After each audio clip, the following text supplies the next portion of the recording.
Welcome, ladies and gentlemen, my name is Soulfax and you're watching another one of my War Thunder videos, and in this one I'm doing another subscriber replay of what is definitely, most probably, most certainly, 100% the best tank in all of War Thunder. The Dicker Max, or as the German translation would be, the Fat Max. We're gonna call him the Dicker Max because I'm not PC, bro. Are you PC, bro? Are you PC? Oh, the worst jokes ever. Anyhow, this is another subscriber replay sent to me by Mr. I completely forgot your name again. My apologies, I've recovered from my temporary bout of amnesia, and now I can tell you that the person who sent me this replay is called jrhindo. Yes, that is a J, that is an R, and that is a H-I-N-D-O. So we're gonna call him Jeff because jrhindo is not as easy to pronounce as Jeff. So Jeff is driving in his Dicker Max in a realistic battles match on the Eastern Europe map, and he is in, I'm gonna assume, a 4.3 battle rating, or even lower because he sees a lot of lower tier tanks, which is a very nice thing because this vehicle's got the biggest gun ever.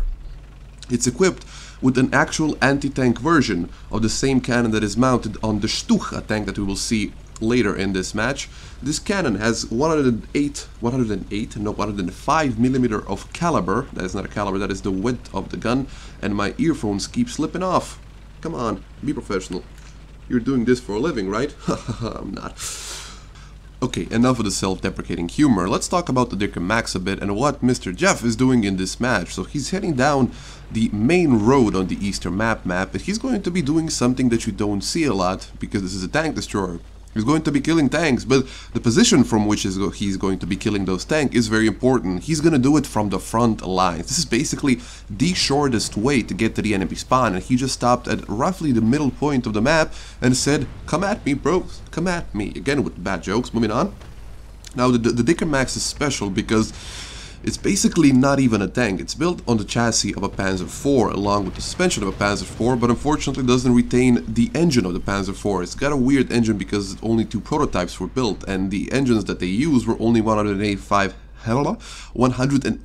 horsepower engine, which means that this thing is not very maneuverable, nor it's got a lot of armor. But what it does have is an actual anti-tank 105mm cannon with around 380 grams of high explosive filler in it, which means that anything you shoot at is not going to be feeling very healthy. Now, the way I see this tank as Mr. Jeff gets his first kill straight through the gun mantlet of a KV L11, the way I see this tank is it's a blend between an IS-2 and a KV-2. Now, why the IS-2 and the KV-2? Well, because the gun is a one-shot miracle. It's got a hell of a lot more velocity than the KV-2's 152mm 10M or M10T cannon, don't really know, as Mr. Jeff misses his second shot. It's got a lot more velocity and a lot more penetration, around 200mm penetration with the best shell on this cannon. But it's also a glass cannon, but it's also a tank destroyer, so it's not as good in that department as the KV-2. But the cannon takes only 16 seconds to reload, which means that you can dish out around 3 to 4 shells every minute. Second kill, straight through the front of a T-34, and he's still holding the middle point of this map, which is amazing in a tank destroyer. But anyhow, talking again about the Dicker Max, the reason why I'm comparing it with the IS-2 is because the cannon is very similar. It's going to definitely kill whatever you shoot at, and it's going to definitely penetrate whatever you shoot at, unlike sometimes the cannon of the KV-2, which especially the HE round, since the nerf, is not very reliable. But okay, let's talk about the game. So he's already gotten 2 kills, and speaking about Devil, there was a KV-2 who tried to clutch a shot and completely missed Jeff here, and Jeff put one into his turret face, yes, and got the kill. So he's already on 3 kills while rambling about the Dicker Max and why Dicker Max is so cool and so freaking awesome. And yeah, already on 3 kills. If you look at the minimap, you'll see that there's absolutely nobody protecting his flanks. I mean, there are a few vehicles that are around the south side of the map, but those guys really can't protect his flank. And you're gonna see that sooner or later, he's gonna get flanked. Even though he's in a very valuable position here, he's exploiting the 15 degrees of gun depression. Oh, there's a KV-2. That's not a KV-2, a T-34 is trying to bomb rush him. He tries to clutch a shot, but the gun depression of the T-34 fails him, and he gets one shot from point blank range. Now, that alerted him to the KV-1 that managed to slip around his flank and is engaging somebody at the riverside, which means that this KV-1, as soon as Mr. Jeff reloads, is going to be a dead man and his 5th victim of this match. That's gone by very, very quickly, hasn't it? Those 5 minutes of this match. Now I realize after listening to what I've just recorded that I've been rambling incoherently for the past few minutes, but let's just focus on this. There is a KV-L11 there who manages to get a shot into Mr. Jeff, but miraculously, by the hand of our Herr Hitler, he manages to survive without getting a single component destroyed or a single crew member knocked out, so that's very, very lucky. But anyhow, while I was rambling, I did mention that the Dickin Max is a tank destroyer, obviously, so it's not very good at brawling and not very good in the city environment, but you will see that Mr. Jeff apparently does not know that or does not want to accept the fact that it's not a very good brawling tank, because in just a moment he's going to be brawling with a KV-1L11 in a city environment. Yes, anyhow, so that KV-1L11 that he missed earlier is going to be trying to flank Mr. Jeff here, but he does get an opportunity to shoot him in the flank. Unfortunately, he misses his shots and shoots the hill there. Now, KV-11 doesn't have very good gun depression, as does any Russian tank, and the Dickin Mac has 15 degrees of gun depression, which is very awesome. So when the KV-11 tries to come around this little crevice or this little bump in the ground, he misses and shoots at the ground, but as well as Mr. Jeff, who also shoots at the building, trying to shoot the back end of the KV-11. Now, the KV-11 pokes his head outside to the other side of this building, and luckily for Mr. Jeff, who is still reloading, there is a Sturmhaubitze came here to reinforce him, so he's going to try to actually flank the KV-11.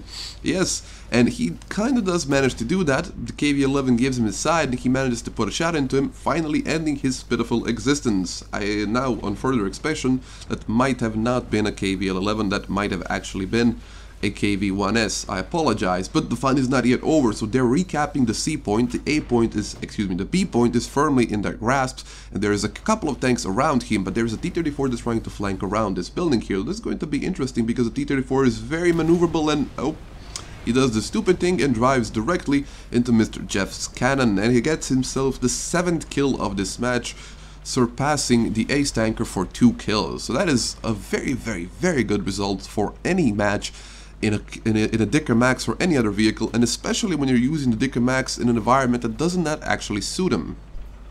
Whenever you watch one of these Ace Plus Tanker videos, you always gotta think to yourself that the person who played in these videos, who played the vehicles in these videos, gotta be a very lucky bastard, but in this case it's not all that true, because Mr. Jeff decided to do something that is very unusual. He took a tank destroyer and a tank setting, and he managed to hold most of the enemy team away from one single cap point, only losing it once to a vehicle that was hiding from him, and then he engaged at a vehicle that is far superior in close quarters than his vehicle was, and he managed to annihilate that vehicle with a little help from another vehicle. So if you say that Mr. Jeff's performance in this video was just due to luck, you would be detracting from his actual contribution to this game and to the amazingness that is this video. But every amazing video comes to an end, and this one video is going to come to an end very soon, and Mr. Jeff's journey in his Dickin Max is going to come to an end very, very soon, because as you'll see, he's going to get flanked by the most uncanny culprit in this situation.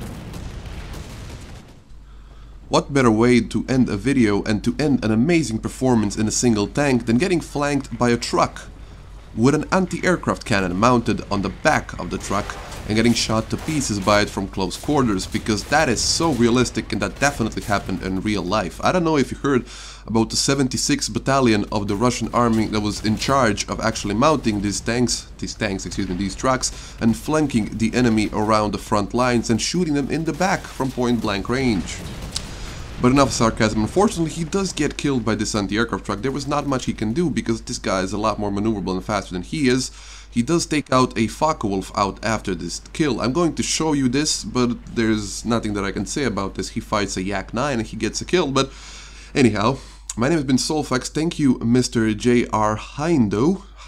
I think I completely forgot his name again. Another bout of amnesia. Oh no! Thank you for sending me this replay. I really enjoyed it, and I hope you liked this video, and I hope I was not too not serious in this video. But yeah, anyhow, my name has been Soulfax. I hope you enjoyed this video and watch this fight until the end, and I will see you next time.